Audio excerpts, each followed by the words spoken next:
Muito bem-vindo à Escola Bíblica Online. Nós adotamos a revista Compromisso, esta que se encontra aqui em mãos. Estamos tratando sobre a teologia de Jesus a partir do Evangelho de João, que é chamado do quarto Evangelho. Esse evangelho é muito importante e, se você observar bem, eu vou deixar em destaque aqui o nosso texto de ouro, que é justamente o texto áureo proposto na lição, quando nos diz assim: Tendo Jesus dito isto, turbou-se em espírito e afirmou, dizendo: na verdade vos digo, que um de vós me há de trair. Note que o evangelista João, no primeiro capítulo, ele vai mostrar que Jesus era o Logos de Deus, e o Logos estava com Deus e era Deus. Mais adiante vai mencionar que Jesus encarnado é, na verdade, uma expressão da verdade e da graça de Deus. Cheio de graça e cheio de verdade são expressões que nós vamos ver ainda no primeiro capítulo do Evangelho de João. Acontece que depois Jesus vai sendo retratado como alguém que tem fome, sede, alguém que chora, como no episódio da morte de Lázaro. E agora, a expressão desse texto de áureo é o seguinte: turbou-se em espírito. Vou fazer o destaque aqui. Por mais que a Bíblia apresenta Jesus sendo 100% Deus, ao mesmo tempo apresenta-o sendo também 100% homem. 100% homem, sem a natureza pecaminosa, embora aquelas tentações foram legítimas, isto é, foram tentações autênticas que ele passou e suportou e foi até mesmo testado, vou dizer assim, mas ainda assim Jesus não peca. Ele é homem 100%, sem pecado, porque é assim que a Bíblia nos diz e é assim que nós cremos e é assim que nós concebemos. Acontece que Jesus é evidenciado também esse lado humano e a gente precisa, vez ou outra, parar e salientar sobre a importância da humanidade.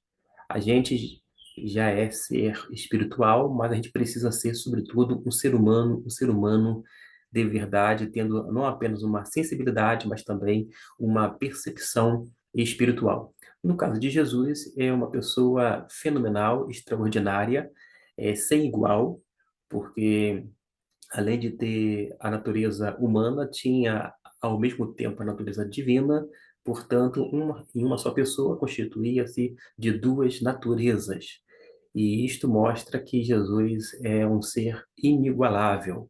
Além disto, a gente pode observar, conforme a autora nos diz aqui na lição, quando ela trata sobre o assunto um momento difícil, esse é o assunto, com base no capítulo 13, ela chama atenção para a gente observar que o Evangelho de João tem uma maneira particular de descrever o ministério de Jesus. Aliás, nenhum evangelista trabalha de maneira igual. Vou dar um exemplo aqui.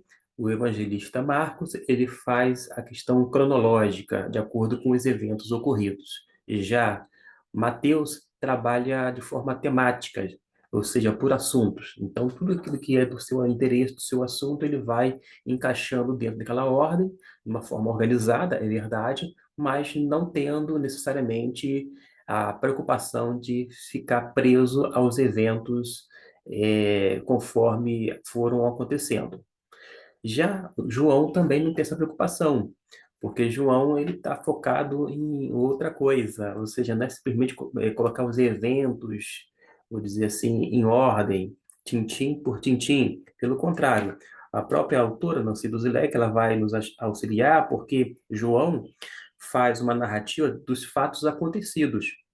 Mas a partir do capítulo 13, vai descrevendo o que aconteceu com Jesus desde o encontro, uns dias antes da Páscoa, até a crucificação e ressurreição, prevendo dias futuros e acontecimentos. Faz uma retrospectiva dos milagres acontecidos e cada coisa que falava agora, os discípulos achavam e esperavam que novos milagres iriam acontecer. No entanto, como bem frisou a Nancy Duzelec, eles não imaginavam ou não esperavam o maior dos milagres até então, que era nada mais, nada menos do que a ressurreição. No momento presente, o evangelista João vai evocar o passado e já costura o futuro. Sua narrativa vai se complementar. E o primeiro tópico que ela aborda aqui é a cerimônia do lava-pés. É aquela prática do anfitrião colocar um servo, vou dizer, à porta, para que as pessoas que chegassem da caminhada, das estradas que eram poeirentas, terem os seus pés lavados. Mas acontece aqui que quem lava os pés dos discípulos é ninguém mais, ninguém menos do que o próprio Filho de Deus, o Filho unigênito, Jesus Cristo. Jesus dá o exemplo de um servo e ele, como modelo, pode ser imitado por todos os seus seguidores. Vale frisar que Jesus demonstra não apenas humildade, também, é verdade, mas ele mostra aquela lição da maneira que ele veio ao mundo de forma serviçal. Ele veio servir as pessoas e não ser servido, como já disse em outra ocasião. Quem disse foi Jesus. Eu estou apenas fazendo aqui a citação. A gente então prossegue mostrando que, com relação à humildade, humildade não se fala, a humildade se vive. Ou você é humilde ou você não é humilde.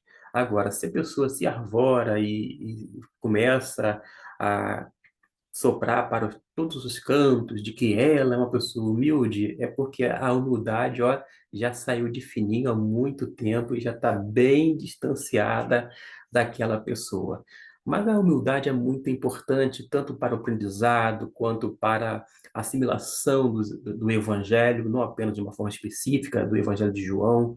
A humildade é bom para lidar nos nossos relacionamentos, quer eclesiásticos ou quando não é, social, né, no meio da sociedade, porque a gente pode conceber a ideia de que todos nós somos iguais diante de Deus, embora, infelizmente, muita gente não vê dessa perspectiva divina, porque acha que as pessoas mais importantes são as mais endinheiradas, empoderadas, pessoas que estão realmente no auge, etc e tal, quando lida com as demais como se elas fossem inferiores. Mas, em relação a isto, o apóstolo Paulo vai falar sobre para nós considerarmos os outros superiores a nós mesmos. Não que sejam superiores, mas considerar os outros superiores. Por quê? Ainda assim, a gente vai ter uma tratativa mais saudável, mais respeitosa, etc e tal. Então, vale a pena essa dica. E no segundo tópico, vai trabalhar a questão do traidor. O traidor é revelado. É revelado um pouquinho mais adiante, porque no versículo 21 que já foi lido até o 30, diz assim no versículo 24: Então Simão Pedro fez sinal a este para que perguntasse quem era aquele de quem ele falava. Os discípulos não sabiam. Nós sabemos porque os evangelhos narram. Senão, nós não teríamos essa informação. Mas diz ainda no versículo 25 que, e, inclinando-se ele sobre o peito de Jesus, disse: Senhor, quem é? Eles estavam curiosos para saber quem é que ia trair. Detalhe, é um dentre eles, ou seja, aquele grupo seleto, aquele grupo escolhido. Inclusive Judas, ele foi chamado por Deus. Dizem em outras versões que Deus o vocacionou, Deus o chamou. Deus chamou, claro, através da pessoa de Jesus. Então Jesus chama cada um deles e não faz diferenciação. Mas a gente vai observar que Satanás, que é o adversário, entrou nele, entrou aqui em Pedro, mas antes tinha colocado, vou dizer assim, em Judas, eu vou aqui fazer uma que vejo necessária, porque diz que o diabo colocou no coração de Judas a questão de trair. Ó, versículo 2. e acabada a ceia, tendo já o diabo posto no coração de Judas Iscariotes, filho de Simão, que o traísse. Então, foi uma tentação, foi algo que o próprio, foi uma isca que o Judas acabou fisgando, mesmo ele que tinha sido escolhido por Jesus, por quê? No tocante, tem mais ou menos 4 ou 5 textos nos evangelhos que faz a menção do chamado, da vocação, e quando fala de um, fala de todos os demais, inclusive de Judas Iscariotes. Então é certo de que Jesus chamou a todos de uma forma indistinta, sem distinção alguma, até porque Jesus, como Deus, não faz distinção de pessoa alguma, mas acontece que chegou um determinado momento que o diabo coloca no coração de Judas e mais adiante a gente vai observar que vai, vou dizer assim, vai lançar um dardo sobre Simão Pedro. Aproximou-se, pois, de Simão Pedro, que lhe disse: Senhor, tu lava-me os pés a mim? Respondeu-lhe Jesus e disse-lhe: O que eu faço tu não sabes tu agora, mas tu saberás depois. Disse-lhe Pedro: Nunca me lavarás os pés. Estava querendo se recusar que Jesus lavasse os pés. Respondeu-lhe Jesus: Se eu te não lavar, não tens parte comigo. É muito curioso o que vem adiante. Disse-lhe Simão Pedro: Senhor, não somente os meus pés, ou seja, mas também as minhas mãos e a cabeça. Disse-lhe Jesus: Então, aquele que está lavado não necessita de lavar senão os pés, pois no mais todo está limpo.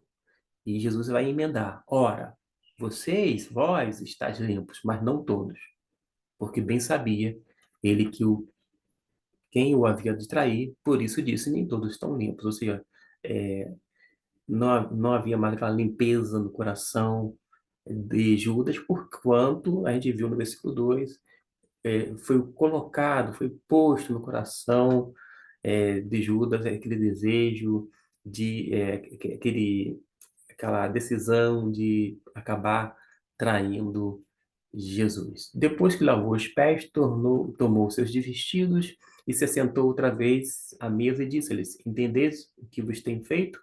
Vós me chamais mestre e senhor, e dizeis bem, porque eu o sou. Então, Jesus aqui está assumindo que ele, de fato, é senhor e, sobretudo, mestre. Ora, é, ora, se eu, senhor e mestre, vos lavei os pés, vós deveis também lavar os pés uns dos outros, mostrando que os discípulos deveriam tomar ele como modelo, porque eu vos dei o exemplo para que, como eu vos fiz, façais vós também. Na verdade, vos digo que quem não é o servo, que não é o servo maior do que o seu senhor, nem o enviado maior do que aquele que me enviou. Se sabe estas coisas, bem-aventurados sois se as fizerdes. Não falo de todos vós, eu bem sei os que tenho escolhido, mas para que se cumpra a escritura, o que come comigo levantou contra mim o seu calcanhar. E desde agora vou-lo digo, antes que aconteça, para que quando acontecer, acrediteis que eu sou. Jesus mais uma vez falando, o eu sou. Jesus tem esse costume, né, de fazer aquela associação, quando a gente vê o Antigo Testamento, quando Moisés perguntou a Deus: Olha, Senhor, em relação a quando chega lá no Egito com o faraó, quem eu vou dizer, qual é o teu nome? E lá está escrito assim: Olha, diga que o eu sou, ou seja, eu sou o que sou, ou eu sou aquele que é. Esta é uma tradução também plausível, possível, e Jesus vai dizer: Eu sou a luz do mundo, eu sou o caminho, eu sou a verdade, eu sou. E para que acrediteis que eu sou, ele reivindica, vou dizer assim, essa questão da deidade.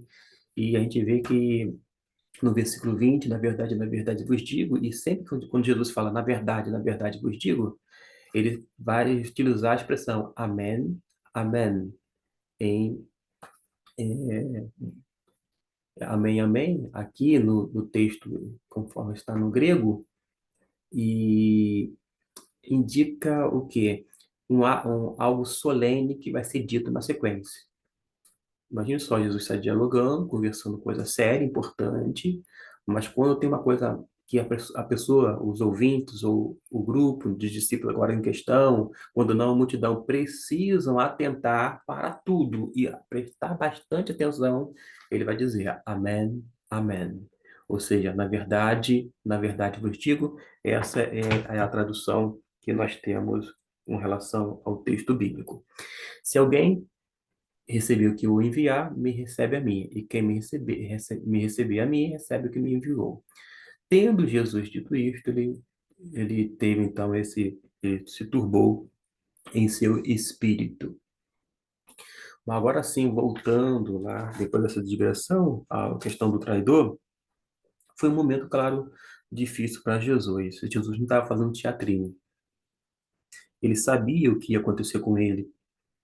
Tanto é que no versículo 21, como já foi lido, mostra o seu lado humano, prevendo já também a sua morte, resultando na traição de Judas, e isso doeu certamente muito, machucou bastante o seu coração. Uma pessoa que andou com ele durante 3 anos, que foi chamado por ele, que acabou, vou dizer assim, dando lugar ao diabo. E não é à toa que a Bíblia diz, né? Não deixe lugar ao diabo. A gente não pode realmente ceder à tentação e acaba fazendo a vontade do diabo e indo desta forma contra a vontade de Deus. A autora no Zilek vai dizer que é interessante notar que no capítulo 27 de Mateus, versículo 3 até o 8, e quando você tem, coloca de forma paralela Atos, capítulo 1, do versículo 18 e 19, vai fornecer relatos diferentes da morte de Jesus. Eu não vou entrar aqui em pormenores, mas não há discrepância, adianto-me, sobre estes textos. Aí ela vai dizer assim, o fato é que é uma morte que ninguém lamentou. De qualquer maneira, ninguém lamentou, conforme a autora diz. Quando a gente fala em Judas, o nome Judas não ajuda muito, porque, embora fosse um nome muito comum na época, Judas, da mesma forma que Jesus era um nome bastante comum, depois, pelo que se sabe na história, até mesmo do cristianismo, na história da humanidade, as pessoas não colocam o nome do seu filho chamado Judas. Aqui no Brasil, no contexto religioso, durante festividade dentro desse ambiente, há até um costume de, no dia específico, fazer o quê? Fazer um boneco de alguém, vou dizer assim, às vezes é um político, é uma persona não grata, uma pessoa não benquista na sociedade, faz aquele boneco, malha o Judas, ou seja, começa a bater no Judas. Gente, ela disse aqui, a irmã Nancy Duzilek, que o fato é que ninguém lamentou a morte de Judas. Naturalmente que a gente não deseja que ninguém se perca, quer Judas, quer ninguém. Essa é a grande verdade. A morte, independente para qualquer pessoa, é algo terrível, principalmente quando ela parte para a eternidade sem Deus.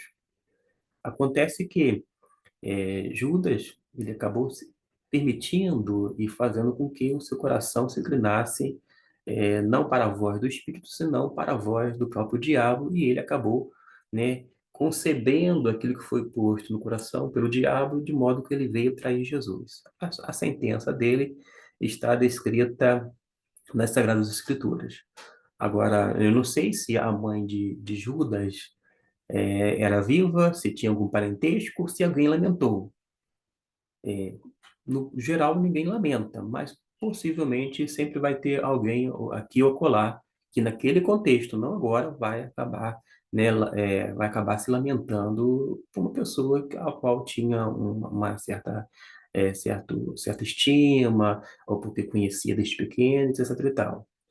Eu lembro perfeitamente que, às vezes, há no mundo inteiro ditadores que, quando morrem, por mais que, de repente, a maioria de uma pessoa, do povo, a maioria do povo acaba ficando aliviado porque o ditador acabou de morrer, mas há pessoas que choram a morte de um ditador. E não são apenas pessoas mais próximas, não, tá? Às vezes são pessoas que estavam alinhadas com o pensamento político, ideológico daquele ditador. E nós vamos ter na humanidade pessoas que vão chorar pelos seus mortos. De alguma forma, a gente vai ver isso. Agora, o fato é que foi uma morte que ninguém lamentou. Eu não posso dizer que não foi ninguém, porque eu não estava lá para saber. Eu não sei se tinha algum parentesco, repito, algum amigo que de repente lamentou a morte dele.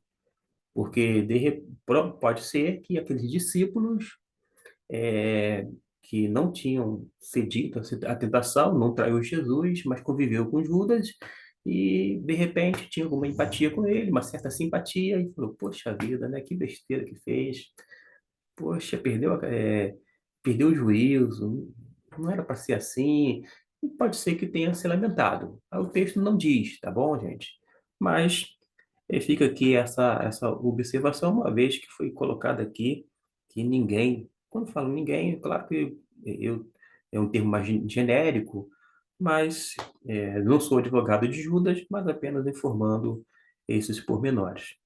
E conforme foi mencionado em Mateus 27, a gente vai ler sobre a compra de um campo pelo sacerdote com as 30 moedas de prata, que Judas ganhou, né, por trair Jesus e acabou devolvendo porque a dor na alma era muito maior do que aquele dinheiro ganhado injustamente. E vai receber o lugar onde foi comprado, né, aquele terreno, foi chamado de lugar, né, o campo de sangue, o cemitério para estrangeiros. As 30 moedas, segundo esses comentaristas, alguns deles vão se referir a R$ 3.000 hoje, aproximadamente. Depende, em termos de valor, se era muito ou pouco.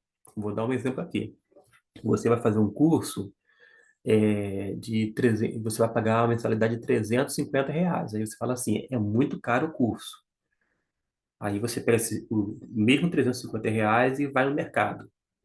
Aí você sai do mercado com R$ 350 de compras, com 5 sacolinhas de plástico. Aí você fala assim, é pouco, né? Ou seja, esse dinheiro não está valendo nada, R$ 350 não dá para nada. Então vai depender desses R$ 3.000. De repente, se for na zona sul aqui do Rio de Janeiro, R$ 3.000 realmente não vai dar para nada. Mas pode ser que nos rincões do país, R$ 3.000 faça mais diferença em termos monetários ou de valor. De qualquer forma, existem pessoas que trocam Jesus não por cerca de R$ 3.000, mas por muito menos ou por mais. Pode ser para cima ou para baixo, mas trocam Jesus.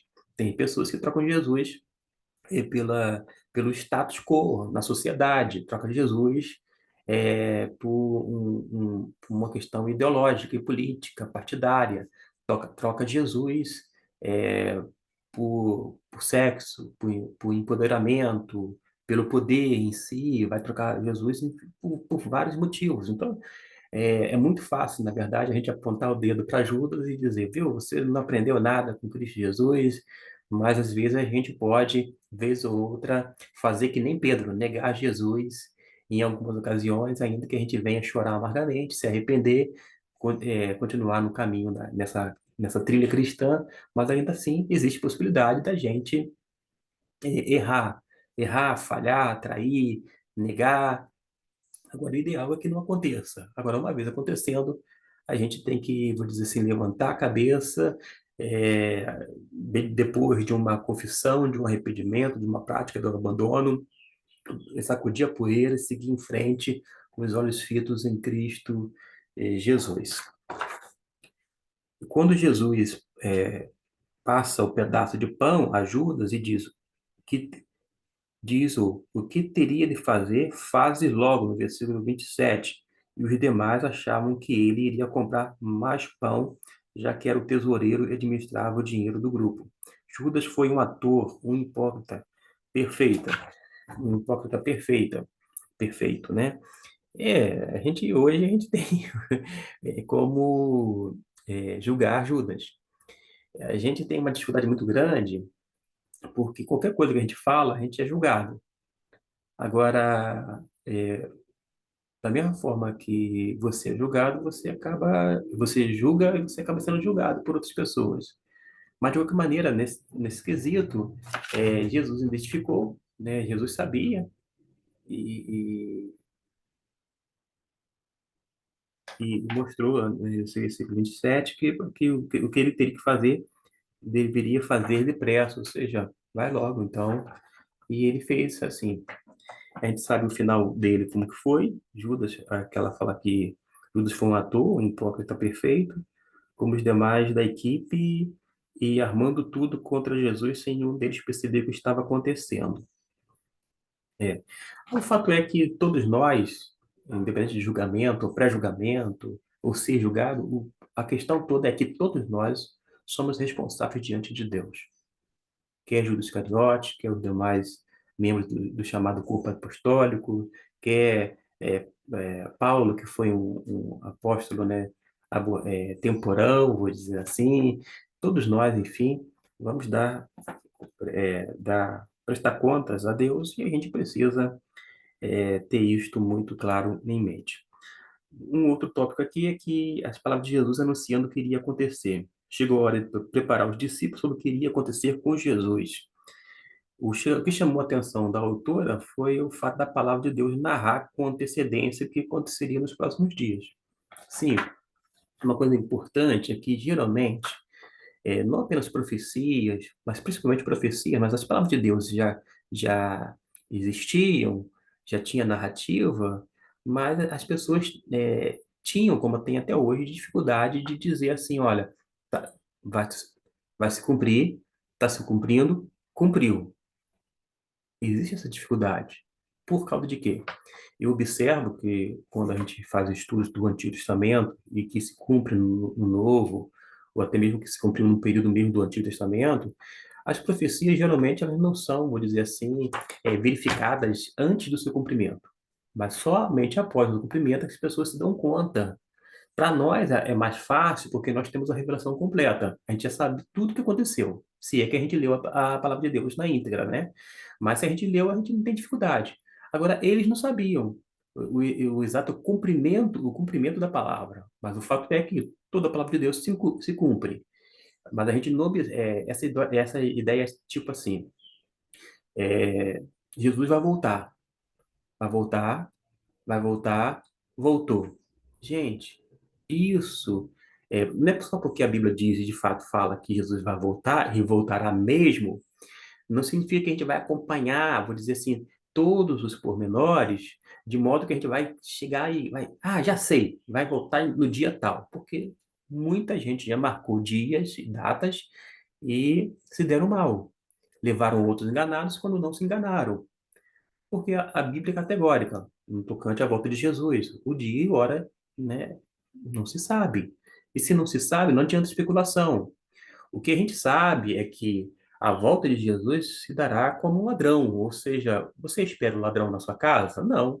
Por mais que você tenha toda a parafernália de segurança, alarme, isto, aquilo, outro, mas você não espera o ladrão. E a volta de Jesus será também como um piscar e abrir dos olhos. Enquanto estava falando aqui, você já piscou várias vezes e nem se deu conta. Da mesma forma, o que é mais importante é nós estarmos preparados.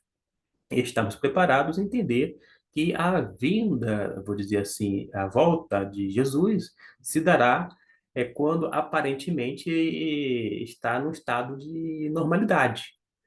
Por causa de que eu digo isso? Porque o próprio Jesus ele vai responder a essa pergunta e ele vai dizer, olha, assim como se deu nos dias de Noé, as pessoas se casavam, né, bebiam, se davam em casamento, ou seja, estavam numa vida completamente normal e de repente, ó, veio o dilúvio. Da mesma forma vai ser a volta do Filho do Homem, né? Como um relâmpago que sai do Ocidente, se mostra no Oriente, assim por diante, e a gente vai vendo isto, né? É, então, aquela ideia assim, ó, Jesus está voltando. Quer ver um exemplo? Não vou citar nomes, embora já são pessoas que já partiram para a eternidade com Deus, eram servos de Deus. Nós temos lido inúmeros autores do século passado que juraram, vou dizer assim, de pé juntos, de que Jesus voltaria naquele ano. E Jesus não voltou. Falava, não, porque todos os sinais estão indicando para isso. Alguma coisa deu errado? O que que deu errado? A previsão deles. Eles estavam equivocados, porque Jesus não voltou. É, Então, o que acontece? A gente tem visto vários autores em todas as épocas, em todos os tempos, falando, vai voltar porque se concentra mais em alguns sinais, quando, na verdade, a gente vai observar que guerras, rumores, tal, tal, tal, isso sempre existiu desde que o mundo é mundo. Acontece que o próprio Jesus vai dizer que aqueles sinais, na verdade, seriam o quê? Sinais do princípio das dores, do princípio do fim, não do fim. Porque o fim, ó, vai ser como abrir e fechar dos olhos. Mas vamos deixar esse elemento da escatologia um pouco de lado, não é o foco, mas só para mostrar que às vezes a gente acaba é, se complicando bastante nesse quesito, porque às vezes não lê a Bíblia de uma forma sistemática, quando não criteriosa.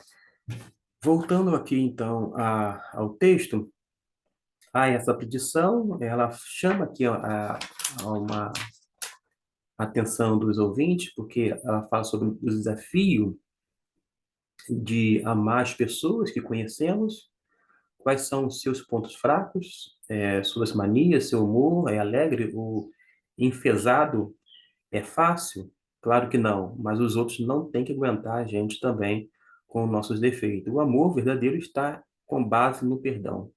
O problema é que muitos de nós apontamos com facilidade os defeitos dos outros e ficamos bravos quando apontam os nossos. Não gostamos, não é isso mesmo? Ninguém é perfeito e conviver com os diferentes nos ajuda a crescer como pessoas maduras. Aqui ela tenta fazer aqui uma aplicação, porque Jesus anteriormente tinha falado claramente sobre a morte dele, que estava perto, e ele desafia as pessoas a amarem uns aos outros, seguindo o modelo dele mesmo, que deixou para todos, né, para todos da humanidade, inclusive para aquele grupo específico ali. Então, ou seja, na reta final, Jesus enfatiza a necessidade de amar uns aos outros. Agora, a gente, sobretudo, tem que amar a si mesmo. Existem pessoas que não se amam, não se dão respeito, não se dão valor. Então, vou dizer assim, no bom sentido, elas precisam ter amor próprio, precisam cuidar de si mesmo, precisam se tratar, não é se tratar apenas desse elemento estético, externo, não. Tratar do seu coração, tratar da sua alma, tratar das suas emoções, tratar as suas emoções, tratar, inclusive, da sua saúde, cuidar de si mesmo. Isso é muito importante, esse autoconhecimento, para que você possa, primeiramente, amar a si próprio, de modo que você tenha condições de amar o outro, porque se você não amar a si próprio, você não vai ter condições de amar outras pessoas. Agora, naturalmente que isso não se torna difícil por causa de quê? Não é que eu estou sendo simplista demais, não. É que Paulo, escrevendo aos Romanos, vai dizer que quando nós recebemos o Espírito Santo, o amor de Deus foi derramado nos nossos corações. Então, a partir do momento que nós recebemos o Espírito Santo, nos dá esse espírito de poder, de moderação, mas também o espírito de amor. E a gente vai observar que esse amor que nos é dado faz com que a gente venha amar primeiramente a si mesmo, ou seja, a nós mesmos, e, consequentemente, as outras pessoas. A gente vai ter condições de trabalhar isso de uma forma bem natural. Estamos finalizando aqui, porque vai predizer a negação de Paulo, isso vai se dar no versículo 36 em diante, ó. Disse-lhe Simão Pedro: Senhor, para onde vais? Jesus lhe respondeu: Para onde eu vou, não podes agora seguir-me, mas depois me seguirás. Disse-lhe Pedro: Porque não posso seguir-te agora, por ti darei a minha vida.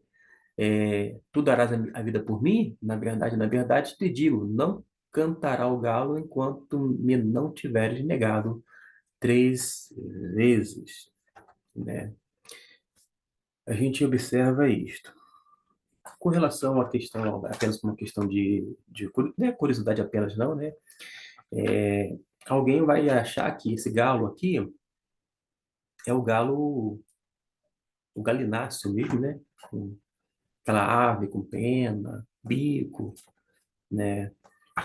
Existe, vou dizer, esse entendimento. Todavia, não é o único entendimento. Eu vou colocar o outro entendimento porque não é comum, tá bom? Geralmente as pessoas acham que era galo mesmo. Vamos falar assim, as pessoas no geral, tá? Pensa que é o galo mesmo, né? Que cantou ali antes que Pedro negasse pelo menos 3 vezes.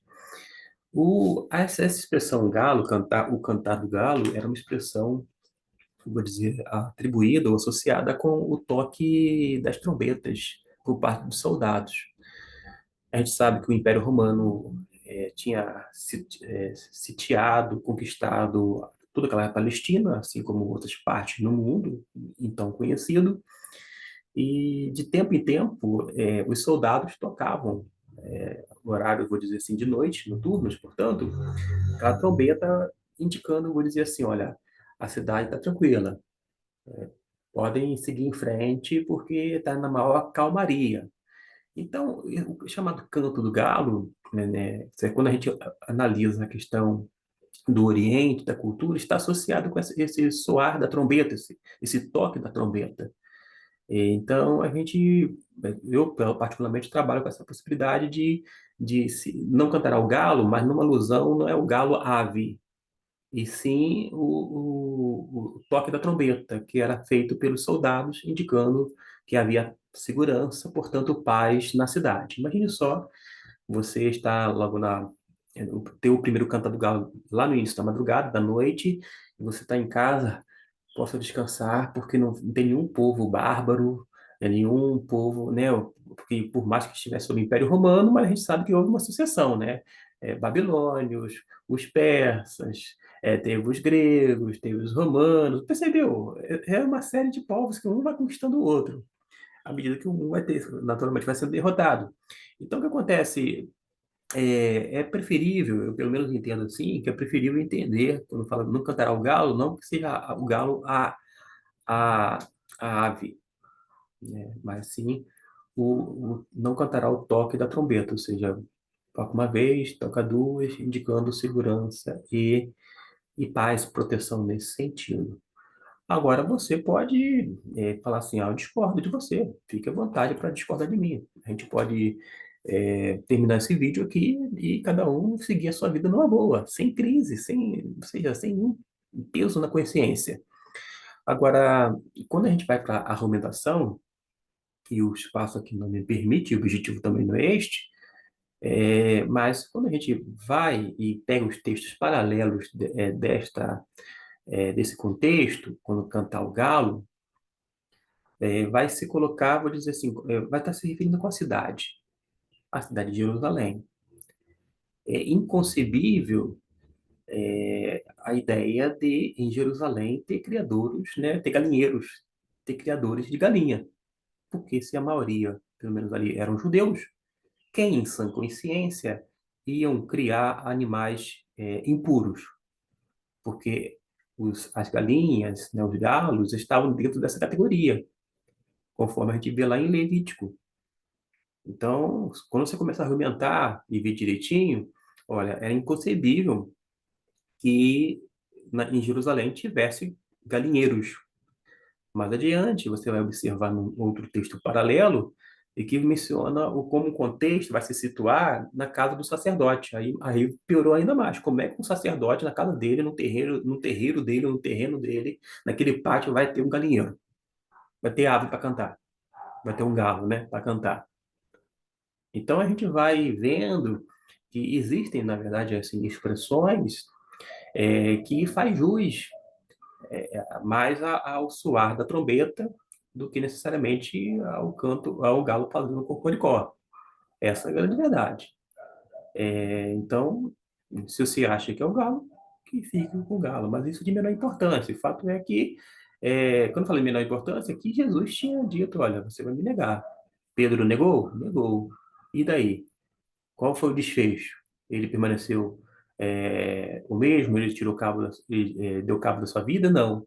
Ele diz o texto que ele chorou amargamente, eu vou dizer assim, como se fosse copiosamente, e a gente vai observar isto na vida dele, mas no dia 2 em Atos dos Apóstolos, o que acontece?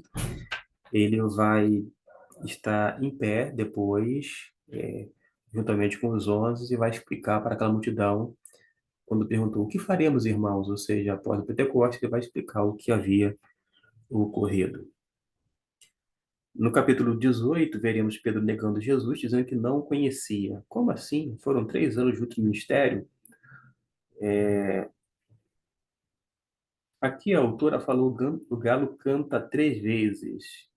Parece-me, posso estar errado, teria que procurar aqui, mas parece que fala sobre negar 3 vezes, não o galo cantar 3 vezes.